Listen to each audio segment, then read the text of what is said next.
Caitlin Clark-like Fairytale ending slipping away from Paige Bueckers as national reporter raises major red flags for the Dallas Star. 2025 has been the year things have gone Paige Bueckers' way. Every right win added. Every prediction gone right. But it has only just started. Curt Miller is setting expectations for a 50/40/90 finish, and ESPN has her as the early favorite in the Rookie of the Year race. Competitive, confident, and delusional, Gino Auriemma calls her. But would that be enough to tick the last few boxes to end her year right? Maybe. But let us tell you, she has got some serious hurdles on the way. Maybe even one of her own principles. You think number one pick, you think ROTY. That was true for Caitlin Clark. It was true for Leah Boston. The tunes are already in place for Paige Bueckers, too.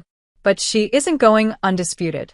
On the Ringer WNBA show, there came a hot take: Sonia Citron will win the ROTY honor this season. And host Seerat Sohi did not deny. I definitely think this is possible, she starts. Look, I love Sonia Citron. I've been singing the praises of Sonia Citron. I think she is WNBA ready. Citron is definitely an underrated pick from the Mystics. She is a versatile defender, grabbing around 6 rebounds per game in her college days, and efficient in the attack. She was the glue player for me in Notre Dame, is what her college coach Neela Ivey has said. But it was in her preseason debut that she truly shone.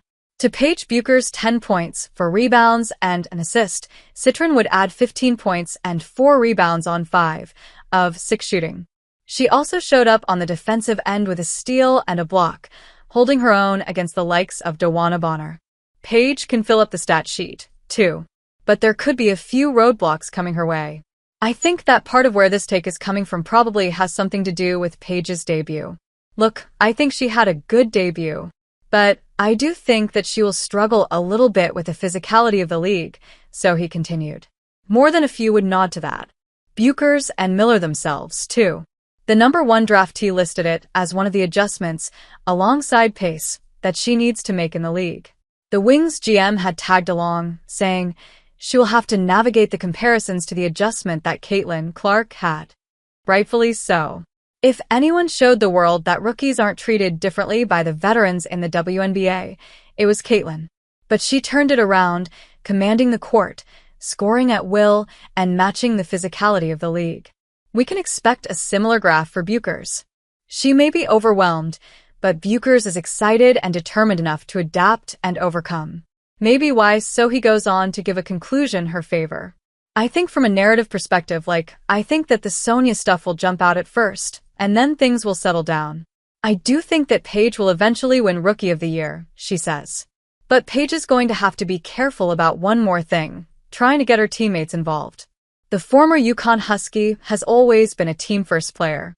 She made that clear in college, and she has expressed a similar sentiment in the pros.